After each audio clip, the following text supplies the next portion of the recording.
Hello, this is a free call from Hey, it's Gypsy. An offender at the Chillicothe Correctional Center. This call is from a correctional facility and may be monitored and recorded. To accept this free call, press 1. To refuse this free call, press 2. If you would like to permanently block your number from receiving calls from this facility, press 6.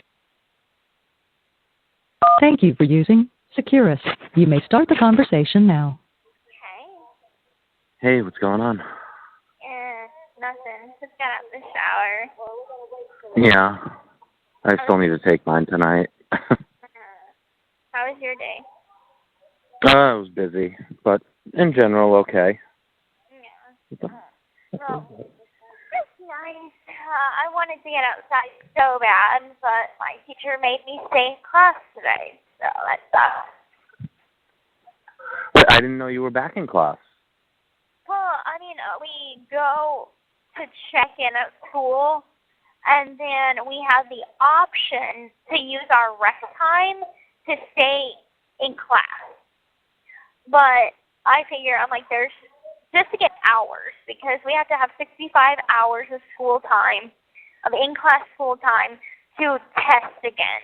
And right now I'm at 58 hours, so I got another hour today, and then as soon as I hit 65, I test. And you have to test at 65, or you can option to test? You have to test around 65. It could be like over, so like 66 or whatever hours. But you can't make the decision to say, no, you know what, I should stay in the classroom for 10 more hours and then test or something like that? No. It's just like they give you our normal time before the COVID thing was 2 hours a day, Monday through Friday. Mm-hmm. But now it's like you have an option, because it's 1 hour of rest time, you get 1 hour of full time if you decide to stay in class. And you said she gave you a hard time for wanting to get outside? No, she didn't give me a hard time. It's just she's like, well, I really need you to test before July 1st, so I'm going to need you to stay in class. I'm like, okay, well, can I go pick up canteen first? And she's like, yeah. So I waited to pick up canteen for like 20 minutes, because my wing was the last one to get called. And so brought back canteen. I bought ice cream, so I hurried and fucking ate like 2 sandwiches, ice cream sandwiches on the walk there. And stayed for like... That sucks. You don't have anywhere to put those to like save them. I know. I was like, I smashed them anyway, so it didn't matter. But yeah, I got another hour, so I'm not ready to test right now, so I haven't been staying and having the option, I haven't chose to stay for class time to have more hours, just because I know I'm not ready to test, because I'm a class. Right.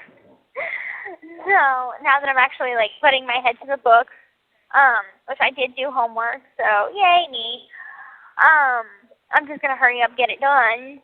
But I know I shouldn't test until I'm ready, because God knows how long it would take to get another 65 hours. That's 1 hour, 2 times a week? So, I mean, you do the math of how long that would take to test again. Oh, God, forever. Like till the end of the year. Exactly. So, hopefully this lockdown status doesn't last that long, so I can hurry up and get it done on a normal basis. So what is the test is all math, I assume, right? Yeah, it's fine. But it was. I wish I could do something to help you with it. I don't know. I got it. I just need to study. Like, I was emailing my dad, and he's like, Is this test like you pass this and you get your GED? No. If I pass this test, I go to take the pre-GED test. And if I pass so this test, and then I get to take the final test. So basically 3 more tests. Yeah. And how many times, or how far have you gotten in the past? Like, have you been failing this test or the last test?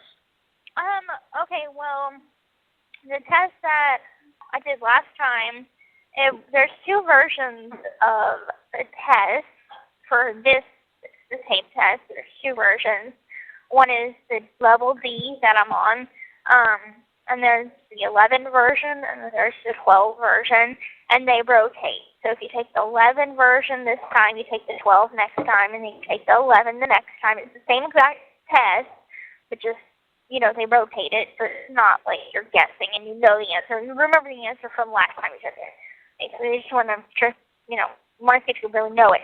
I got a 520 one time, and this last test I got a 517, and I need a 537. This call is from a correctional facility and may be monitored and recorded.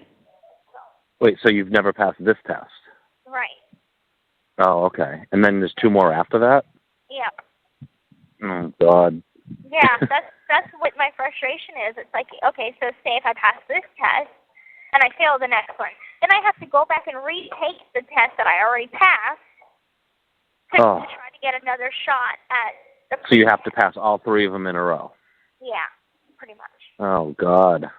Exactly. That's why it's so daunting and it's so difficult. And, like, had it been the format that it was 2 years ago, because it was on paper, they were doing booklets of this every 6-week test, the tape test. The hardest question that they had on there was probably to divide a decimal with a large decimal number. And that was, like, one of the questions. But that was, like, the hardest shit that they had. Now they're having things that is more in line with the actual GED test. So, yes, this does benefit me because it's preparing me for what's on the actual test. That they were doing before, when it was the paper format, it was like little bullshit questions, and then when you come to take the actual GED test, you're like, I never studied this shit. You had me doing fractions. There's no fractions even on this fucking test. There's quadratic equations and shit. I don't know what the fuck that is. And so many people that had that problem, that what they did was they core-lined the test, all 3 tests, to meet the same level that all 3 are on. So I think I told you this when I was in college, and I was in a weather and climate course, and he would talk throughout the class and talk about what we needed to do, and I was like, okay, and he's like, make sure you read chapters 1 through 6, because that's what the exam's going to be on. And I'm thinking, no, I got this. I understand everything he's talking about, until I actually got the test. And there was a shit ton that I was like, wait a minute, we didn't talk about any of this. What is all this? Exactly. You're like, and I failed miserably. That's exactly how it is, for real. Because, the little bullshit questions, you're like, I got this. Whatever. You come to actually take the test, and you're like, ooh, I don't got this. Yeah. And there's just so much in math in general. Like, you could have a equation that looks identical to another, but it has a number outside of the parentheses that completely changes the whole scope of it all and the outcome of it. Your answer, you're thinking your answer is 100, and your answer could be 10. So it's just so technical. So what exactly is the test? Like, what kind of math? I think 49 or 50% of it's algebraic expressions and equations. I think only like 10% is geometry or something, which geometry is not a big deal. I got that. But it's just those algebraic expressions and stuff like that. But my teacher gave me a list of like where the areas that I need to work in specifically are, because I took a pre-test. And from that pre-test, she was able to see what I know and what I don't know. Right. So I'm just going to go by that list of things that she told me to work on. And see what the fuck happens. So you have 2 hours. How many hours a week do you have classroom? 4 right now? Around like 2, because on Sundays, we don't have to check in and there's no school. It's only Monday through Friday. So any time that we have an hour of rec time on a Saturday or Sunday doesn't count. I think right now Tuesday evenings from 6:30 to 7 doesn't count, so we don't have class then. Thursday, I think Thursday is our only. This call is from a correctional facility and may be monitored and recorded. Thursday, I think, is our only time. So I guess, yeah, 1 hour a week. Okay, so you got, really, you said 58 hours. You got 7 weeks before you have to take this test? If I stay in class that whole time. If I stayed in class every 7. Thursday. So, but 7 weeks, that's a long way away. That's almost 2 months. Yeah, so it's like if I stay every Thursday that we have that 1 hour from 2 p.m. to 3:15 p.m. stay in school, then I get my hours, so it'd be like 7 weeks, so yeah. Yeah. Well, that's fine, at least that would give me enough time to work on what I need to work on. Right. I mean, just go by what your teacher says you need to do and what she thinks is going to help you pass it. Right. That's all I can do. And my dad comes home tomorrow, so I'm going to call him. And, he was like, how's that GD coming? I'm like, Dad, you ask me that every time. And I'm like, listen, I think 4 years ago, I said I had it in the bag, and I didn't.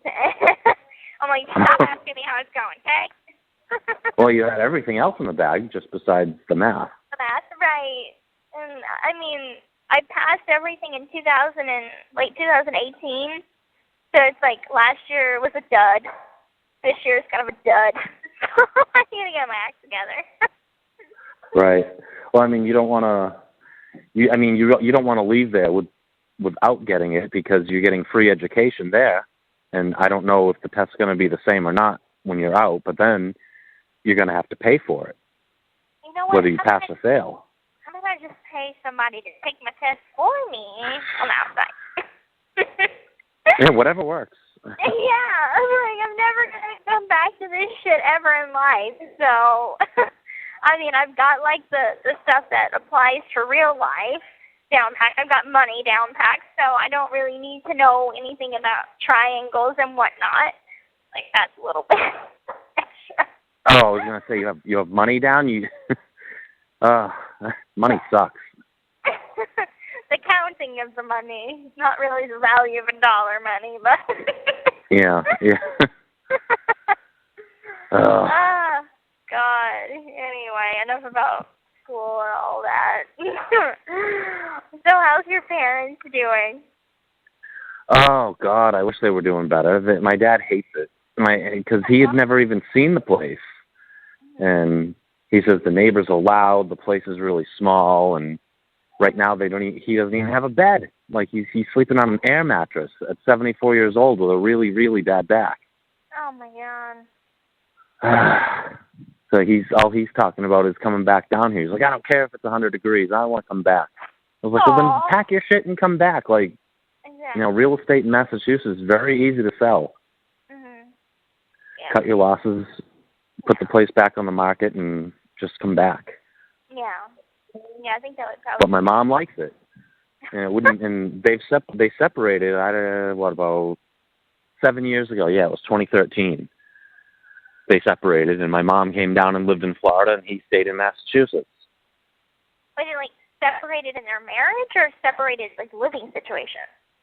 I mean, call it whatever you want. Maybe they weren't legally separated, but they separated for a good 6 months. They had enough of each other at one point. Hey, that happens sometimes.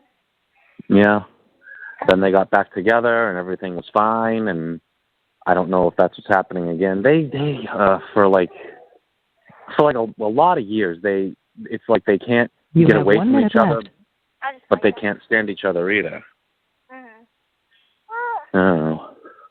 I mean, like, so Mom, I called Christy today, and she was telling me that like Dad's been offshore for 5 months, and I thought they had talked about the whole Tracy situation, the cookie lady. Yeah. I thought they talked it out, and she's like, well, Dad hasn't been home. We haven't really had a chance to discuss it fully. Dad's been gone for 5 months, and, I still have questions and everything. And I'm thinking in my head, like, my dad's one of those dudes that, like, okay, if it's done, it's done, it's over. Don't bring it back up again. And especially 5 months later, he's probably thinking everything's, like, hunky-dory fine. Like, why are you bringing this up again? And I feel like that's going to send him into a tizzy fit. And I don't know. Probably. I don't know what's going to happen. Thank you for using Securus. Goodbye. The caller has hung up. Thank you for using